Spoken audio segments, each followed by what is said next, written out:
If you've been following along with this series of videos, you know that we've kind of gone through one step at a time. And today there's like a lot of stuff we have to do. We're just really not one specific thing. We got to put the exhaust back on and put the air filter housing in, the battery, a lot of stuff to see. So we're going to get started right now. First of all, in preparation for reinstalling the exhaust, you always want to clean the threads of the cylinder head with a brass brush.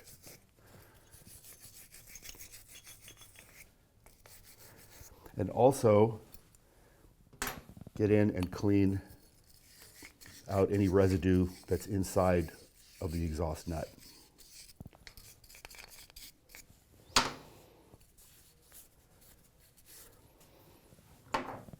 To make sure that the nuts will come back off again when you want them to, you want to put some sort of an anti-seize on there. I really like this Liqui-Moly LM508. It's a copper-based material, so it's a dissimilar metal rather than using an aluminum-based anti-seize. And little goes a long way with this.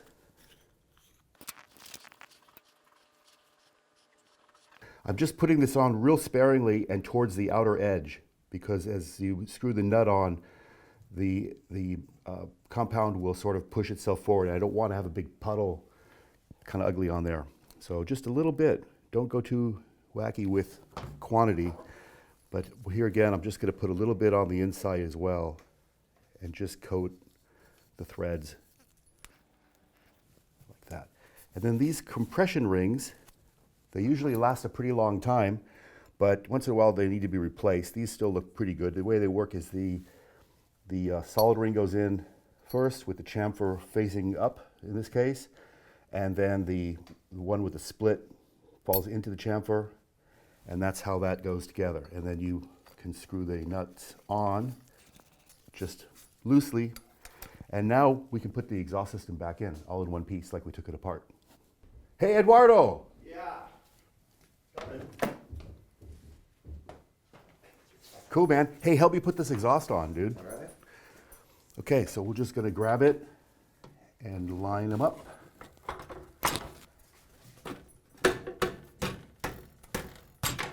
Perfect. I can take it from here. All right. Thanks, man. No worries. Come on, Andrew. Now I'm just going to go ahead and put the clamps back on and tighten, or the bolts back in the rear here, and get the exhaust buttoned up. Real simple.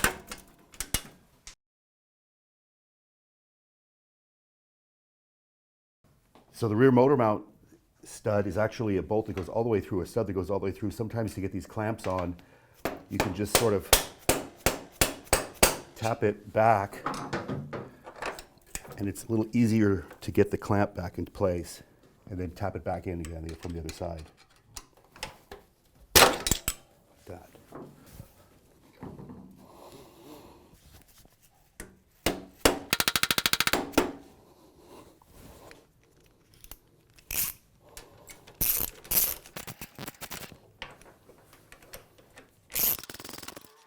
And just sort of center it so that you've got equal amount of threads protruding on both sides.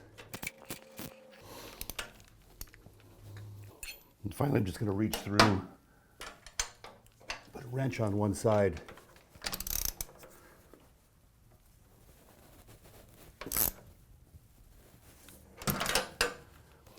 Now the exhaust is back in place, the clamps are all on, the bolts are on, and the final thing is, of course, now to tighten the exhaust nuts. You use that same tool, this exhaust nut wrench.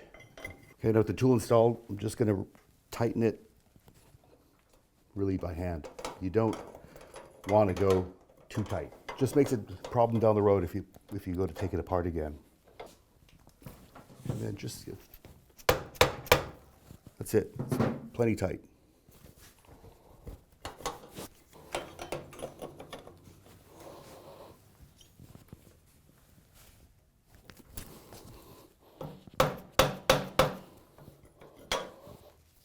Okay, now that the exhaust is out of the way, let's look at the breather valve and see what's going on there. So this is the breather valve on these old bikes, and a lot of times they still have the original breather valve in there, which I'll show you in a minute if this one does or not. And what that does is there's a certain amount of pressure exists inside of the motor when it's running. Some compression leaks past the rings and so on, and so you get a little bit of positive pressure inside, and the breather valve helps to maintain a certain amount of pressure in the crankcase and let it out in sort of even doses. So let's open this up and have a look. That is the old style breather valve. As you can see, there's a spring here. It's all sacked out. Looks like somebody put a bunch of washers on here to increase the pressure on that. Because what happens is as the crankcase pressure builds up, this little diaphragm here flops up and lets the pressure out. This is an okay solution. It works, but it makes a kind of a funny noise, like a blup, blup, blup, blup. You'll hear it if you have one of those. And so easy enough, the thing to do is to just change it out to a newer version with the reed valve. There's a little clip here. It's going to be a lot better than this solution of stacking all these washers on here. Normally there's just this spring and one washer. When you normally would take it apart, it would look something like that. So anyway, you just take these washers off, the spring off, and this little fiber plate here. The new part looks like this. It's got a reed valve in there, basically some spring steel in there, and it lets the fumes out in that way, presses against it like this. You can see how that would open like that. It's a much better solution than the old one. So it's why it's a good idea to change it out. Getting that out of there is one of those things. There's no real special tool that I'm aware of, but I'll show you what I've been using for a long time, and it works great. This is what's called a cotter pin puller from Snap-on. I think probably other manufacturers have it too, but it's a pretty slick tool for a lot of things, and this is one of them. I'll just take this tool with this hook on it and slip it in like so, and then steady the tool and just give it a couple taps. Go around to the other side and kind of do this from the 3 different areas that you have available. And it's starting to come out nice and evenly. Here it comes. There it goes. That's the old school version. So now I'm just going to install the new one. It goes right in here after cleaning this out a little bit, which I've already done. You set that in there. And it's a little bit of a press fit. So you can just take a punch and sort of tap it evenly till it bottoms out. Okay. Then replace the gasket. I don't really see a need for a sealant on this application, so you're just putting a new gasket on there. It'll be just fine. And just make sure that you've thoroughly cleaned both surfaces. That goes in like that. With that out of the way, let's put the starter cover back on. Okay, so in preparation for putting the starter cover on and the air filter, etc., I'm going to just get a few things straightened up. First of all, I went ahead and glued the badge back on that had fallen off when we got the way it was when we got the bike. And so now the suction hood is going to go in, and this was the grill was missing, so we actually carry these. We also do have the suction hoods too. Sometimes you'll find that these are cracked, even missing entirely or whatever, not probably. This one's still okay shape. First I'm going to just put this grill in here that was missing, and it just sort of slips in. There we go, and then put it in the starter cover.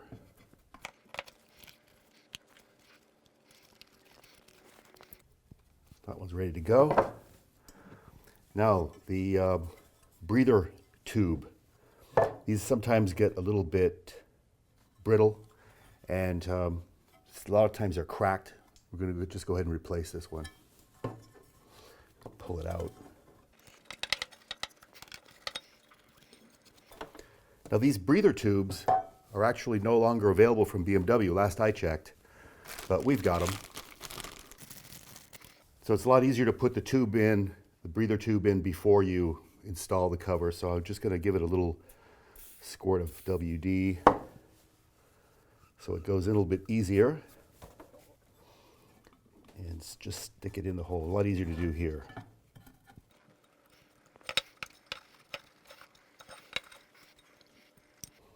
Want that oriented like about there. And just push it back through. Okay, that's ready to go. The next thing I want to do is replace these choke cables. They've just kind of had it. So we're going to also lube up the mechanism. Easy enough to do. Just take this nut off on the backside.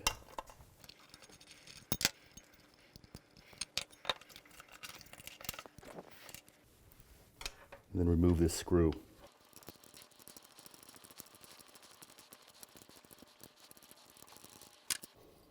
This comes apart like that. And there's this big wave washer that goes in. And now you can basically pull these cables out of the sheath. They just kind of unwind.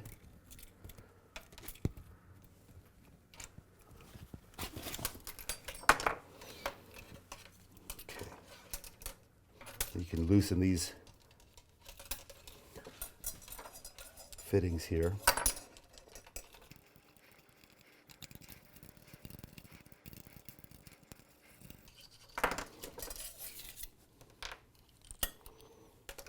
Now you simply pull this part straight up, kind of wiggle it, and be careful because there's a little ball that will probably pop out of there, and a spring. This is the detent for the mechanism. You can see how it has little positions in there. So that's going to be important later on. So just carefully lay those parts aside.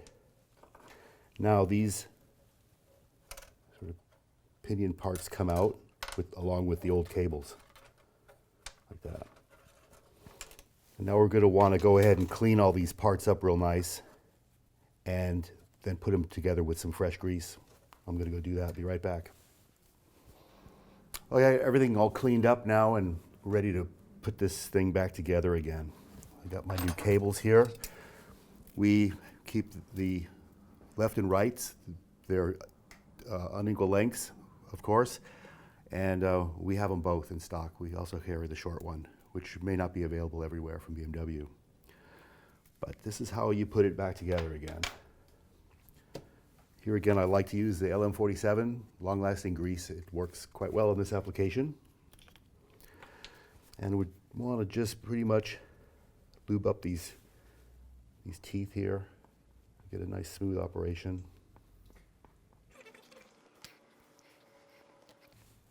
And then the spring goes back in this recess here.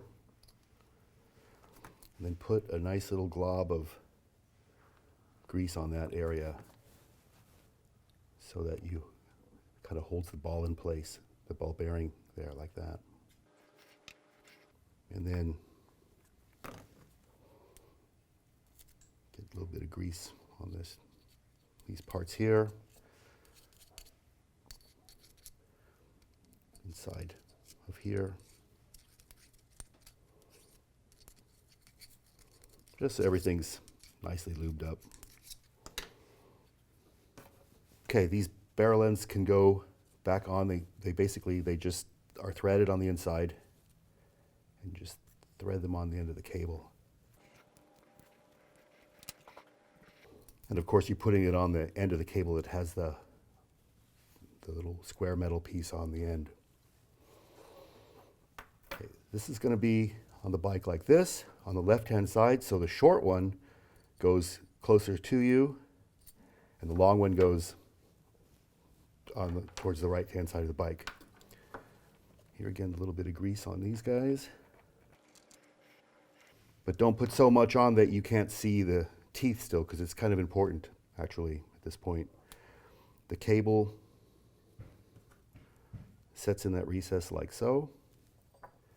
And now you push that in like that and screw this fitting into place. Tighten that. Same thing here, like that.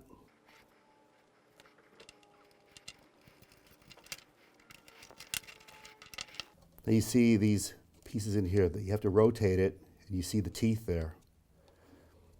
You have to get those facing up. And just push them in. You can pull the cables back and do it in such a way that they're in, like, you can feel where they stop. They're even, like that. Now, you need to put this in to position in the closed position. That's with the cables pulled all the way out, and make sure that that ball stays in place. So it's probably best to do it this way, like that.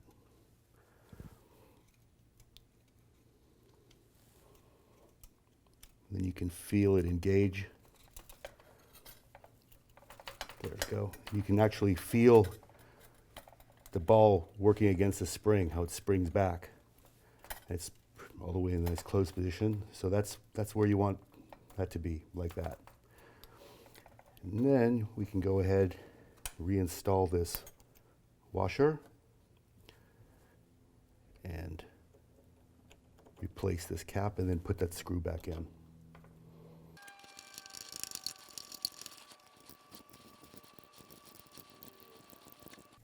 Tighten the screw all the way till it seats.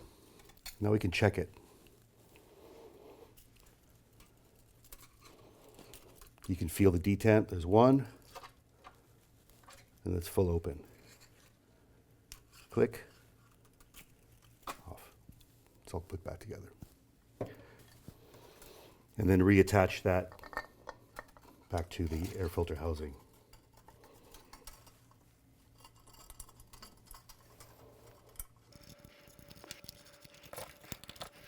Air filter housing and starter cover are ready to go back on. But before we do that, this is a great opportunity to install the battery tray and the battery, because it's a lot easier. You'll see that in a minute. Now, real typical on these older bikes is that the battery tray is trashed because the old lead acid batteries would leak.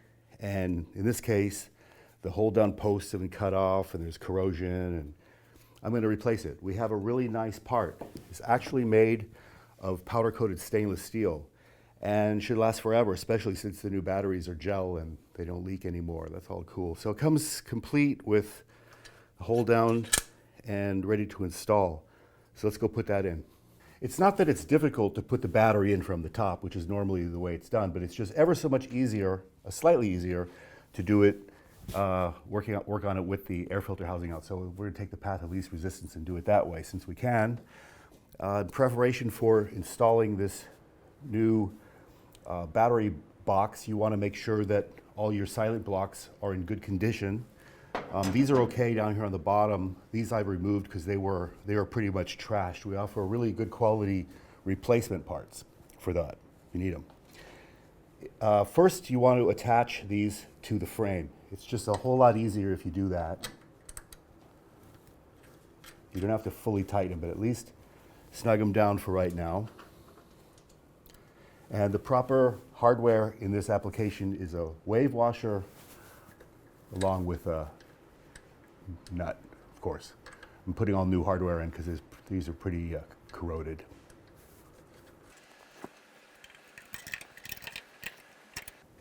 So it's, like I said, it's easier to do that because it's kind of hard to get your fingers in there to put those nuts in with these battery posts installed. So that's a really easy way to do it. And now we can go ahead and put the rest of the hardware in place.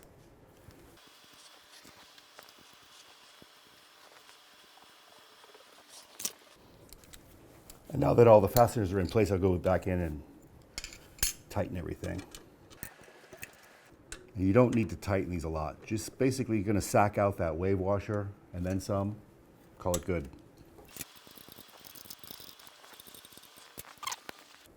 We got these really cool gel batteries that we import from Europe.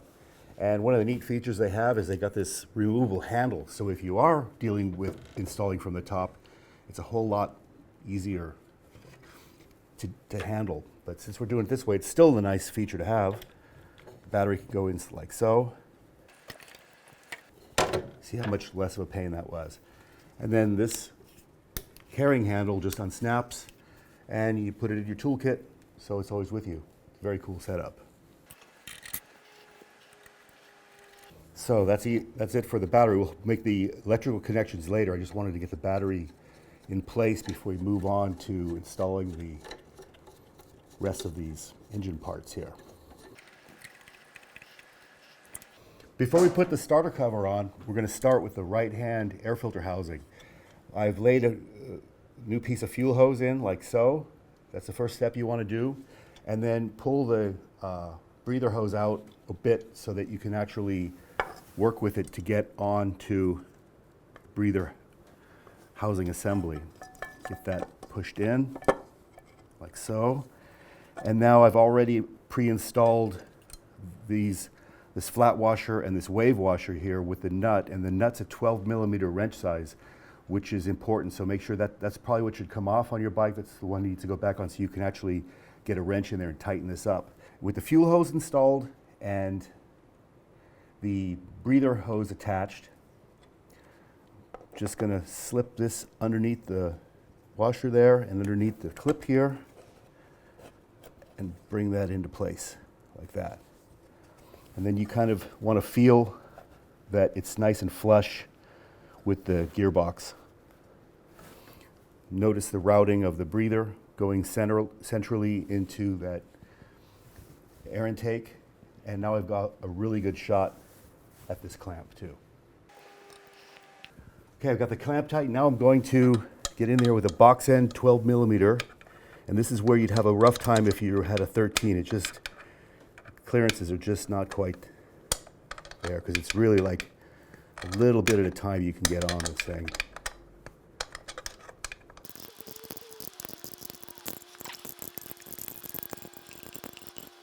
And now we can put the starter cover back on.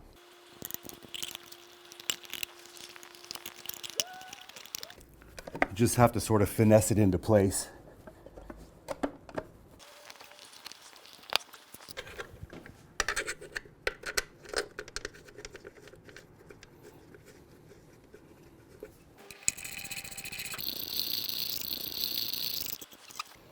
New air filter. We carry the full range of Mahle air filters for the 2-valve twins, but also pretty much for every other motorcycle. So even if you have a Honda or whatever, we probably have the filters for it in stock, or at least the oil filters.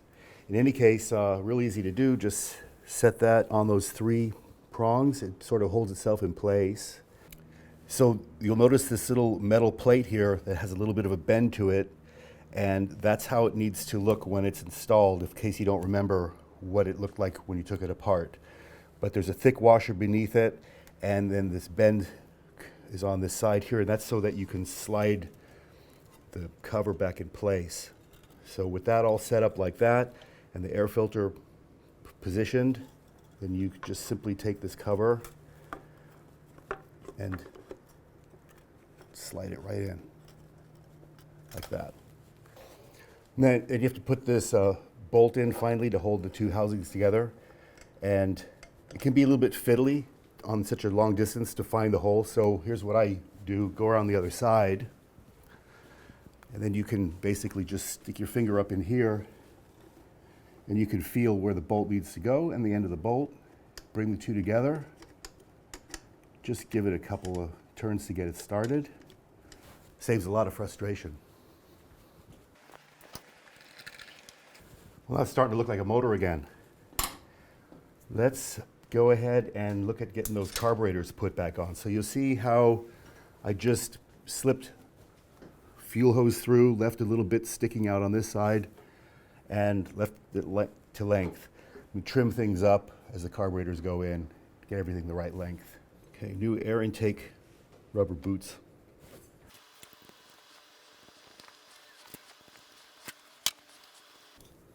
Just like that. Now's a good time to sort out the fuel line. So I'm going to cut that about 1.5 inches away from the housing. And then put my T in. And by the way, this is really awesome fuel hose. We get it from Germany, and it's 7mm. It's a nice tight fit. It's braided outside, really super high quality. You don't need clamps or anything. It's really, really great stuff, just like the original.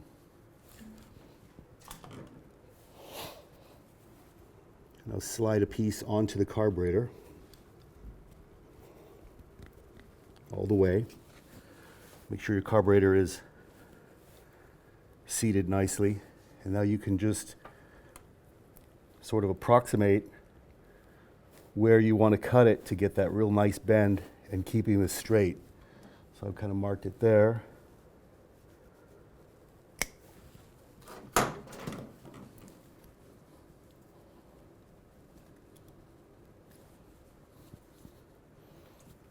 That's what we're looking for.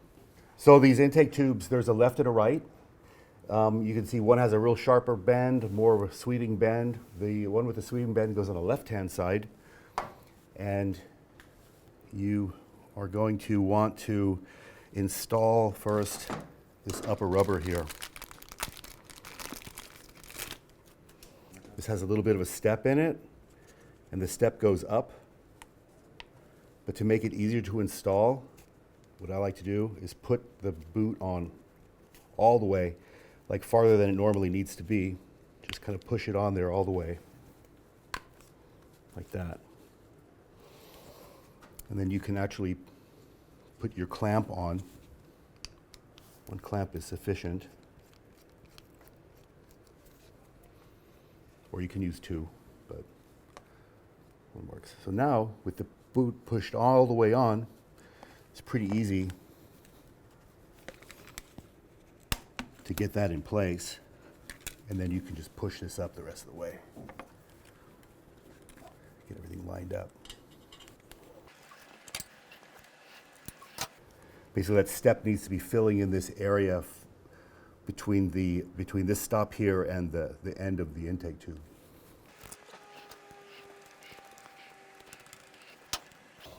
And then the carburetors, you don't want them exactly straight and down.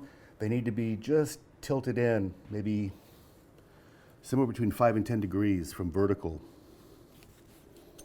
And then when you have them both in place, before you tighten the clamps, you want to look at that from the back. So I'm just going to leave these loose for the moment. I forgot to put that clamp on, but no big deal. Just unscrew it.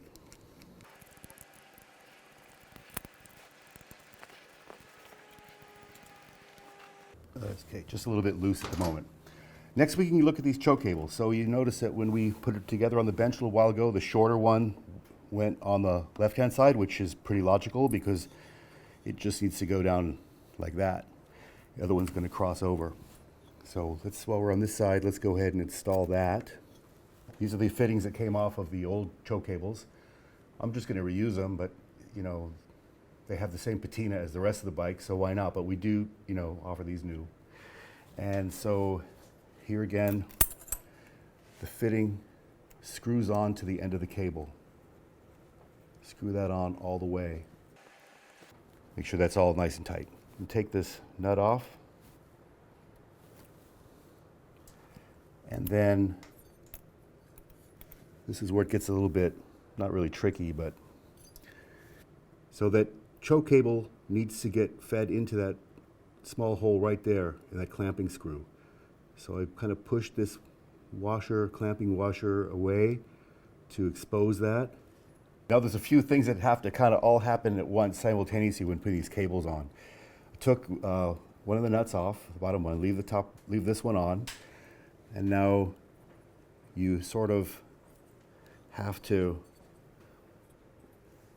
get the cable through here, hold the nut in place, and while you're doing that, slide the cable into the clamping screw hole, like that. Now you can push this all the way through And that nut that you had in there before, now you start that nut, screw it in place. Okay, now you're just going to kind of find the middle sort of that adjustment screw and tighten that down. Should be an 8mm wrench you need for that. Go ahead and just snug those fittings into the carburetor like that. Now, choke lever up all the way and push the choke lever at the carburetor that we did before all the way down while you then tighten the screw on the clamping screw, the nut on the clamping screw. And then that should be properly adjusted.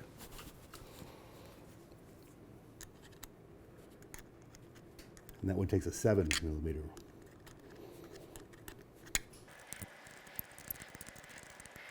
Now when you get to the point where you start to tighten the nut, put your finger behind the wire to support it. If you just crank on the nut, you might bend the wire. So you want to be really careful. And here again, you don't really need to tighten it that much because you could break it. But important is that you support that wire behind when you tighten it and just don't crank against the wire. It'll bend for sure. Okay, now our choke should work. Look at that. Beautiful. Full actuation, detents, smooth. Cool. Now I'm going to put the other side on. I left this piece just a little bit long, so it's better too long than too short. Plus a little frayed on the end here, so I'm going to get a nice clean cut.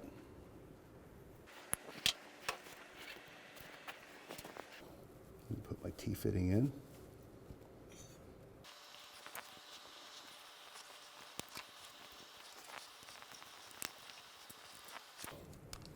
I'm going to put this part on. This time I'm not going to forget that clamp though.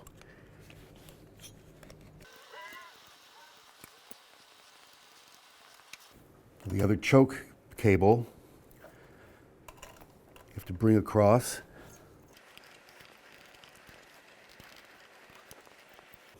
Just like that. Here again, I'm going to screw the fitting on. Put the nut on. Stick that in there, and now find that little hole in this clamping screw again.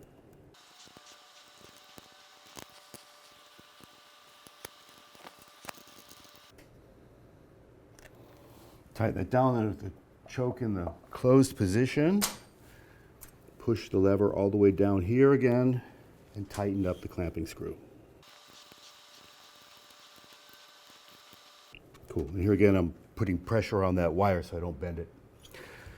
Okay, that's good. The final carburetor positioning is a totally visual thing. You have to kind of get in the back, like where you're standing there, and I've done this, it's exaggerated outward. Probably something like that. Look at that real quick. Yeah, I like that one. The left side, just a little bit more.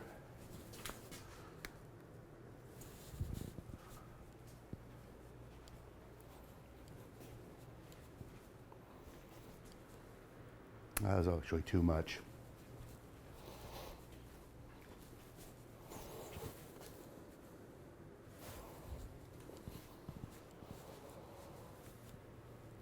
Yeah, looks pretty good. I'm going to tighten them down right there.